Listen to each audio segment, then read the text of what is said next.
Hello guys, आज की इस वीडियो में हम लोग न्यूमेरिकल्स करेंगे इलेक्ट्रोस्टैटिक पोटेंशियल पे बेस्ड। ठीक है, तो हम लोग न्यूमेरिकल्स एनसीईआरटी के करेंगे हम इस पे आज। ठीक है, 4 5 6 7 जो भी न्यूमेरिकल्स मेरे पास है मैं करवा रहा हूँ आपको। ठीक है, लंबी ना हो वीडियो इसलिए कम न्यूमेरिकल्स करवा रहा हूँ।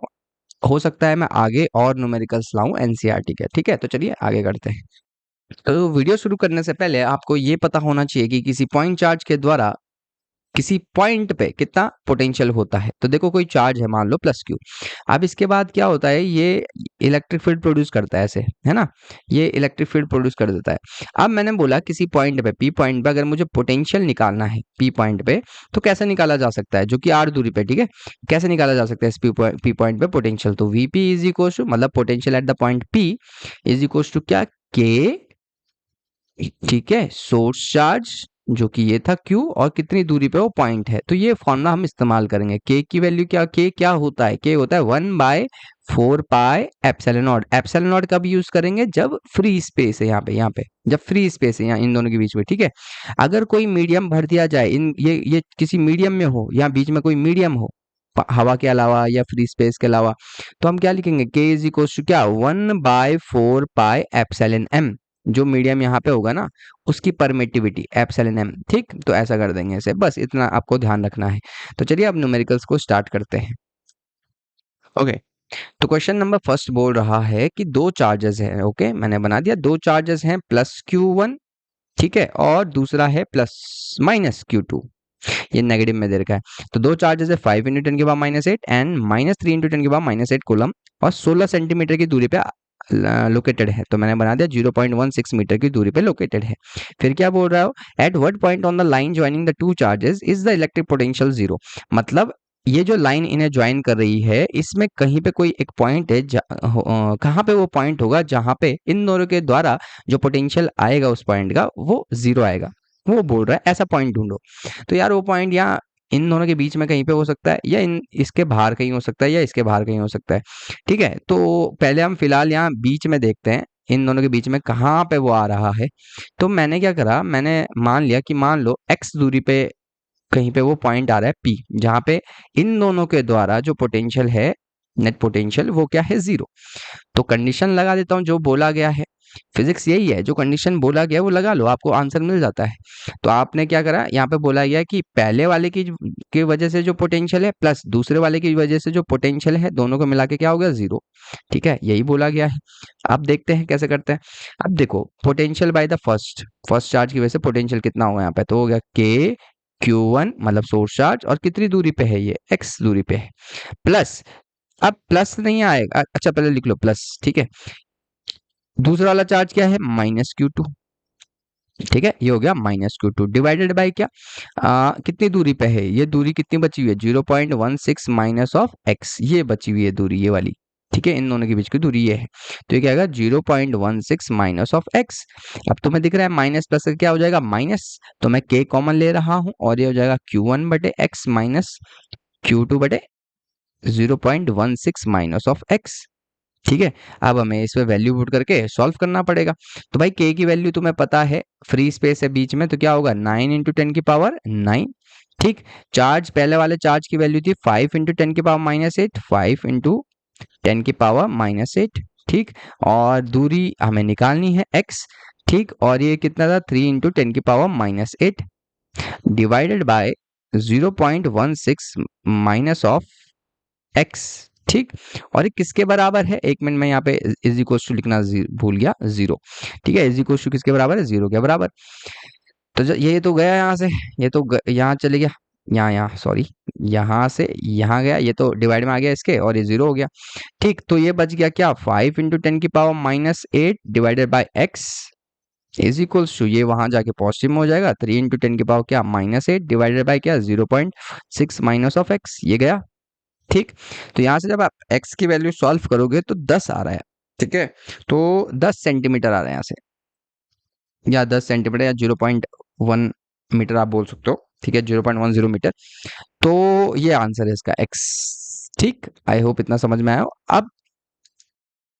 अब सोचिए जरा, उसने बोला था कि जो चार्जेस है, ठीक, एक था +Q1, एक था -Q1, -Q2 सॉरी। ठीक है, ये जो लाइन ज्वाइन कर रही है, पहले तो हमने बोला यहाँ बीच में कहाँ पे आ सकता है पोटेंशियल, ऐसा पॉइंट जहाँ पे पोटेंशियल क्या हो, जीरो दोनों के द्वारा। अब मैं बोल रहा हूँ यार वो पॉइंट तो यहाँ भी हो सकता है, यहाँ भी देख सकते हैं हम। तो यहाँ पे देखते हैं जरा, ये मान लो पी पॉइंट है, तो यहाँ पे भी वो कंडीशन लगा के देखते हैं कि कहाँ पे होगा, यहाँ से इस चार्ट से कितना दूर होगा, या इस चार्ट से भी निकाल सकते हो आप, ठीक है, कि कितनी दूरी पे है पी पॉइंट। तो मैं इससे ले रहा हूँ, जो पहले लिया था इसी से ले रहा हूँ, ये एक्स दूरी पे है, ठीक। और ये इन दोनों के बीच की दूरी आपको पता है 0.16 मीटर दे रखी है। तो देखते हैं कहाँ पे है पी पॉइंट, बाहर पे, इन दोनों से इस लाइन में कहाँ पे है, ठीक है, इधर की तरफ बाहर की साइड।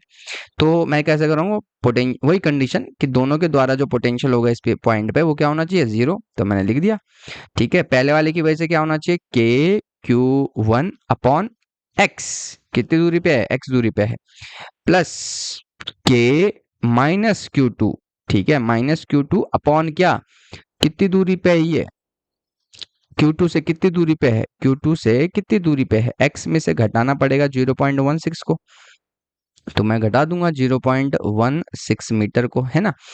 अब इज इक्व टू क्या, जीरो के बराबर। तो आप इसको जब क्या करेंगे, Q1 बटे एक्स इज इक्व टू क्या, के से के कैंसिल, चलो लिख लेते हैं पहले, के Q2 अपॉन एक्स माइनस 0.16, आई थिंक समझ में आ रहा होगा, के से के कैंसिल हो जाएगा, ठीक है। तो जब आप इसे सॉल्व करिएगा, वैल्यू पुट करना पड़ेगा आपको। तो वैल्यू पुट करते हैं, चलिए पहले पुट कर लेते हैं। ये आ जाएगा 5 इंटू 10 की पावर माइनस 8 दे रखा था, एक्स हमें नहीं पता।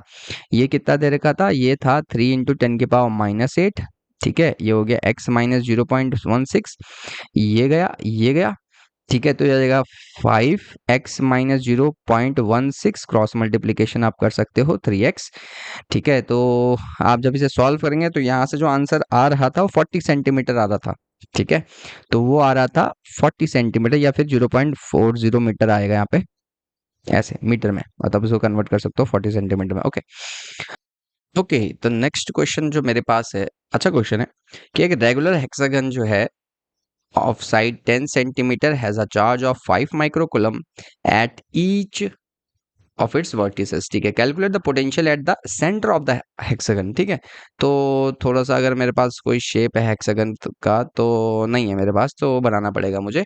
तो कुछ इस तरह का होता है, अगर आपने पढ़ा हो कभी, पढ़ा ही होगा ऑब्वियसली बात, ठीक है, थोड़ा गंदा बन रखा है। तो अगर आपको याद हो कि रेगुलर हेक्सागन में क्या होता है कि 6 इक्विलेटरल ट्राइंगल से बना होता है, ठीक है। एक ये हो गया, 2 3 4 5 और 6, ठीक है। गिन लो, 1 2 3 4 5 6, ठीक है। तो 6 इक्विलेटरल ट्राइंगल से हेक्सागन बन रखा है, ठीक। अब मैं बोल रहा हूँ कि regular hexagon of side 10 centimetre, 10 centimetre की साइड है। तो यार ये 10 सेंटीमीटर है, तो ये भी 10 सेंटीमीटर होगा और ये भी 10 सेंटीमीटर होगा, बिल्कुल सही, ठीक। अब सवाल है कि 5 माइक्रोकुलम के चार्जेस यहाँ पे रखे हुए हैं, वर्टिसेस पे रखे हुए हैं, 5 माइक्रोकुलम, 5 माइक्रोकुलम, 5 माइक्रोकुलम, यहाँ पे भी रखा हुआ है। सवाल है इस सेंटर पे, ओ पॉइंट पे, ठीक है, इस सेंटर पे, यहाँ पे आपसे बोला गया है इसमें बताओ कि कितना पोटेंशियल होगा सबके द्वारा, सारे चार्जेस लगे हुए ना, इन सारे चार्जेस की वजह से यहाँ पे कितना पोटेंशियल होगा। तो यार एल्जेब्रिक सम आएगा सबका सबका यहाँ पॉइंट पे, क्योंकि ये स्केलर क्वांटिटीज होती है, कौन स्केलर क्वांटिटीज होती है, कौन पोटेंशियल, किसी पॉइंट का पोटेंशियल जब हम निकालते हैं वो स्केलर क्वांटिटी होता है।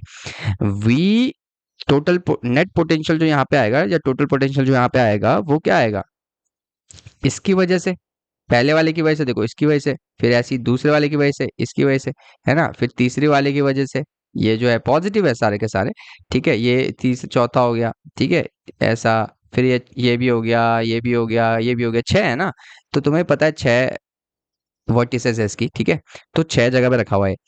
तो यार एक बार बताओ, सबका पोटेंशियल सेम नहीं होगा क्या, तुम्हें नहीं लगता? क्यों? पोटेंशियल का फॉर्मूला क्या होता है, पोटेंशियल का फॉर्मूला क्या होता है, के क्यू बटे आर। अब देखो चार्ज भी सेम है और दूरी भी सेम है सेंटर से सारे वर्टिसेस की। तो ऑब्वियस ही बात है, यहाँ पे क्या लगेगा, 6 times of K Q by R. लगते हैं फॉर्मूला 6 टाइम्स, ठीक है। सबका पोटेंशियल सेम होगा, V V V V V V V मान लो, तो 6 टाइम्स ऑफ वी हो जाएगा। अगर आपको लिखना चाह रहे हो, मान लो V1 लिख लेता हूँ, चलो सबके बराबर, सबका एक वो है, V1 लिख लेता हूँ। तो 6 टाइम्स ऑफ V1 मतलब क्या, ये फॉर्मूला लग दिया मैंने पोटेंशियल का, के क्यू बाई आर।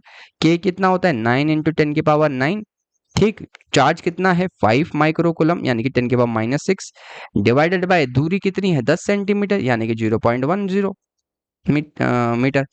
तो जो पोटेंशियल यहाँ पे आता है सॉल्व करके 2.7 इंटू 10 की पावर 6 वोल्ट आएगा यहाँ पे। कितना आएगा पोटेंशियल? बस इतना था ये सवाल और कुछ भी नहीं। ओके, तो क्वेश्चन नंबर थर्ड स्टार्ट करते हैं। क्वेश्चन नंबर थर्ड क्या बोलता है कि दो चार्जेस है, एक है +2 माइक्रोकुलम, ठीक, दूसरा है -2 माइक्रोकुलम, ठीक, are placed at A and B, ठीक है। तो ये ए था, ये क्या था बी। अब बोला गया है 6 सेंटीमीटर की दूरी पे, ठीक है, चलो 6 सेंटीमीटर की दूरी पे दोनों है। Why identify an equipotential surface of the system, इस सिस्टम का इक्विपोटेंशियल सरफेस कहाँ पे होगा? यार एक बार बताओ, इक्विपोटेंशियल सरफेस क्या होती है? ऐसी सरफेस जहां पे पोटेंशियल क्या हो सेम। तो सोचो कहाँ पे हो सकता है। अब मान लो ये लाइन ज्वाइन कर रही है इनको, ठीक है, तो तुम्हें नहीं लगता है यहाँ बीच में कहीं पे होगा, इससे भी बराबर दूरी पे और इस वाले चार्ज से भी बराबर दूरी पे होना चाहिए, है ना? ठीक है, देखो चार्जेस की मैग्नीट्यूड सेम है। देखो पोटेंशियल कैसे निकालते हैं किसी चार्ज का, ये क्या होता है के क्यू बटे आर, ठीक है। के तो दोनों के लिए चलो सेम होगा क्योंकि बीच में फ्री स्पेस है, ओके। के क्यू दोनों का सेम है, तो आर भी सेम होना चाहिए, ऐसी जगह में पोटेंशियल सेम होगा। तो मैंने क्या बोला, यहां से जितना दूरी पे जितना दूर होगा यहां से भी उतना दूर होना चाहिए, यानी कि वो कौन सा पॉइंट होगा, बीच वाला पॉइंट, जहां पे वो दूरी बराबर हो। तो इस बीच वाले पॉइंट से अगर मैं कोई सरफेस ऐसे प्लेन पास कर दूं, ऐसे प्लेन, ठीक है, प्लेन पास कर दूं, ये इस पॉइंट से पास हो रहा है, जैसे ऐसे में, ठीक है, मैंने पास कर दिया ऐसा, समझ रहे हो? अगर आप यहां से देखोगे तो आपको लाइन नजर आएगी ऐसे। मैं आपको आइसोमेट्रिक व्यू में दिखा रहा हूं, मतलब मैं आपको थोड़ा एंगल में दिखा रहा हूं इस तरफ से, जिसकी वजह से आपको ऐसा दिख रहा है, ओके। तो है ये ऐसा, ध्यान रहे, देखो मैंने ऐसे पास करी है ये लाइन, और ये है पहला वाला चार्ज +2 माइक्रोकुलम, और ये यहाँ पे क्या है -2 माइक्रोकुलम, ठीक है। तो मैंने यहाँ बीच में ऐसा सरफेस पास कर दिया, प्लेन पास करवा दिया, इस तरह से पास कराया जो मैंने यहाँ पे दिखाया आपको, ठीक है। तो अब क्या करेंगे, देखो तो ये वो सरफेस है, ये वो प्लेन है जहां पे इक्विपोटेंशियल सरफेस, जहां पे पोटेंशियल क्या होगी, सारे पोटेंशियल, हर पॉइंट का पोटेंशियल क्या होगा, सेम। तो इस पॉइंट, इस सरफेस को क्या बोला जाएगा, इक्विपोटेंशियल सरफेस। आपसे पूछा गया है what is the direction of electric field at every point on the surface, ठीक है, इस सरफेस पे इलेक्ट्रिक फील्ड की डायरेक्शन क्या होगी, ये बोला गया है। थोड़ा सोचो कहाँ कहाँ कैसे कैसे होती है इलेक्ट्रिक फील्ड। देखो इससे जाती है कहाँ, पॉजिटिव टू नेगेटिव, है ना। और इलेक्ट्रिक फील्ड हमेशा इक्विपोटेंशियल सरफेस के कैसी होनी चाहिए, परपेंडिकुलर, तो बिल्कुल सही है। देखो यहाँ से यहाँ की तरफ सही है, यानी कि ऐसे जाएगी electric field, this is the direction of electric field perpendicular to the equipotential surface, ठीक है, and from positive to negative. I think समझ में आ गया। तो चलिए क्वेश्चन नंबर 4 स्टार्ट करते हैं अपना। बहुत सही क्वेश्चन है। क्वेश्चन है कि spherical conductor of radius 12 centimetre has a charge of 1.6 × 10 के पावर -7 कूलम, ठीक है, distributed uniformly on its surface, ठीक है। तो ये स्फेयर से रिलेटेड क्वेश्चन है, तो मैं आपको पहले ही बता दूं, अगर आपके पास स्फेरिकल कंडक्टर है, ठीक है, स्फेरिकल कंडक्टर है, तो अंदर इलेक्ट्रिक फील्ड क्या होती है, 0, ठीक। और ये एक्ट करता है पॉइंट चार्ज की तरह, जैसे पॉइंट चार्ज के द्वारा किसी दूरी पे इलेक्ट्रिक फील्ड कैसे निकालते हैं, जैसे इस पॉइंट पे मुझे इलेक्ट्रिक फील्ड निकालनी है तो कैसे निकालते हैं, ये आर दूरी पे मान लो, तो क्या होता है के क्यू बटे आर स्क्वायर, है ना। ये फॉर्मूला होता है किसी पॉइंट चार्ज द्वारा किसी पॉइंट पे इलेक्ट्रिक फील्ड निकालने का। यही सेम फॉर्मूला हम स्फेयर वाले के लिए यूज करते हैं, अगर आपने चैप्टर ढंग से पढ़ा हो, ठीक है। तो ये जो स्फेयर है, स्फेरिकल कंडक्टर है, इसके अंदर तो इलेक्ट्रिक फील्ड क्या होगी, 0। याद रखना, inside the conductor electric field क्या होता है, 0, क्योंकि अंदर चार्ज नहीं होता है। अगर आप गॉस थ्योरम लगाओगे तो उससे ये आ जाएगा, ठीक है। और सरफेस पे क्या होता है, जो भी चार्ज होता है वो कहाँ पे होता है, सरफेस पे होता है, ठीक है। अगर आप इसके कॉन्सेप्ट्स पढ़ोगे तो आपको पता है। फिर क्या है, जस्ट आउटसाइड द क्वेश्चन पूछ रहा है, देखो inside the surface electric field पूछ रहा था, आउटसाइड द सरफेस पूछ रहा है, जस्ट आउटसाइड द सरफेस मतलब उसके सरफेस का जस्ट बाहर में, मतलब कितनी डिस्टेंस पे पूछ रहा है, आर डिस्टेंस पे पूछ रहा है। तो कैसे निकालेंगे हम, ई इज इक्वल टू क्या, के क्यू बटे कैपिटल आर का स्क्वायर, ठीक। तो क्या हो जाएगा इलेक्ट्रिक फील्ड का फॉर्मूला, थोड़ा नीचे कर लेते हैं, ये हो जाएगा ई इज इक्वल टू 9 × 10 की पावर 9, चार्ज कितना है, चार्ज में देख लू जरा, 1.6 × 10 की पावर -7, 1.6 × 10 की पावर -7 कूलम, डिवाइडेड बाय दूरी है रेडियस, रेडियस कितना था इसका, 12 सेंटीमीटर, यानी कि 0.12 का होल स्क्वायर, ठीक।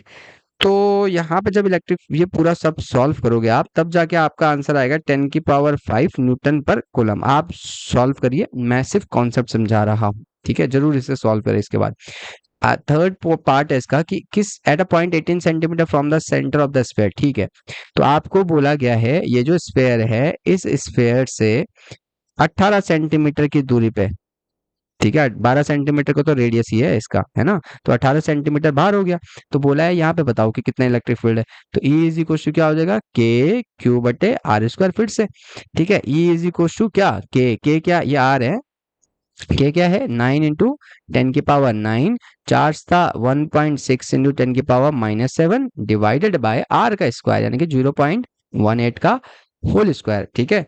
तो इसका जो आंसर आ रहा था 4.44 इंटू 10⁻⁴ न्यूटन पर कूलम। आप प्लीज इसे चेक जरूर करें, ठीक है, ये आपका काम है सॉल्व करनी। ओके, तो अपने क्वेश्चन नंबर 5 की तरफ चलते हैं। क्वेश्चन नंबर 5 कुछ इस तरह का है। यहाँ पे कैपेसिटर्स के कॉन्सेप्ट है, मैं थोड़ा सा रिवाइज करवा दूँ आपके पास कैपेसिटर्स के कॉन्सेप्ट। तो कैपेसिटर क्या होता है, पैरेलल प्लेट कंडक्टर्स का क्या होता है, अरेंजमेंट होता है, ठीक है, जिसमें एक साइड क्या होता है पॉजिटिव चार्ज, तो दूसरी साइड क्या होता है नेगेटिव चार्ज, ठीक है, अंदर की तरफ, ठीक। ये कैपेसिटर है, अंदर इलेक्ट्रिक फील्ड बनती है, ध्यान रखिए अंदर इलेक्ट्रिक फील्ड होती है, ठीक है। इसकी कैपेसिटेंस कैसे निकालेंगे, कैपेसिटेंस निकालेंगे epsilon not a upon D, ये फॉर्मूला होता है पैरेलल प्लेट कैपेसिटर का कैपेसिटेंस निकालने का, ओके। अगर बीच में फ्री स्पेस की जगह कोई दूसरा मीडियम डाल दिया जाए, जैसे कोई डाइलेक्ट्रिक मीडियम डाल दिया जाए, ठीक है, कोई इंसुलेटिंग मीडियम डाल दिया जाए यहाँ बीच में, जिसको डाइलेक्ट्रिक मीडियम कहते हैं, तो सी इज इक्वल टू क्या हो जाएगा, ये एप्सिलॉन नॉट की जगह क्या हो जाएगा, जैसे इसका डाइलेक्ट्रिक कांस्टेंट दिया जाता है के, ठीक है, तो ये क्या हो जाएगा के टाइम्स हो जाएगा epsilon not a upon D. Capacitance के टाइम बढ़ जाती है, नया कैपेसिटेंस C1 आ जाएगा, ओके। तो ये ध्यान रखिए छोटे से कॉन्सेप्ट्स, और अब शुरू करते हैं इस क्वेश्चन को। तो चलिए भाई, क्वेश्चन क्या बोला गया है, पैरेलल प्लेट कैपेसिटर है with air between the plates has a capacitance of 8 picofarad, okay. तो मैंने क्या बनाया, ये पैरेलल प्लेट कैपेसिटर है, एक तरफ पॉजिटिव चार्ज है, एक तरफ क्या है नेगेटिव चार्ज, ठीक है। अंदर बीच में फ्री स्पेस है, यहाँ पे फ्री स्पेस है, मतलब अंदर क्या आएगा एप्सिलॉन नॉट, परमिटिविटी क्या होगी एप्सिलॉन नॉट, है ना।